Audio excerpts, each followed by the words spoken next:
لو بتدور على شغل فالفرصة دي ممكن تناسبك حتى لو انت لسه طالب او سنك وصل ل50 سنة. وفي وظائف كمان بتوفر إقامة ووجبات. ايه التخصصات المطلوبة والمرتب هيبدأ من كام ومكان الشغل والتقديم فين؟ صلي على النبي وركز معايا. وزارة العمل اعلنت ضمن نشرة التوظيف تاني اهو، وزارة العمل على موقعها الرسمي ضمن نشرة التوظيف اعلنت عن 795 فرصة جديدة في احدى الشركات العاملة في مجال الخدمات والامن والحراسة. والوظائف دي متاحة لأصحاب المؤهلات العليا والمتوسطة وكمان الطلبة، يعني اللي ما خدوش مؤهل.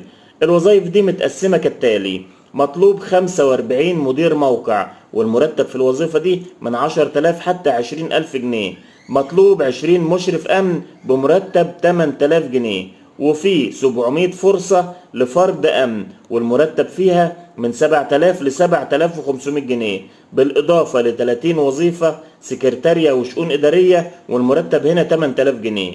السن المطلوب من 20 سنة لحد 50 سنة. أماكن العمل هنا هتكون في 10 من رمضان و6 أكتوبر ومدينة السادات.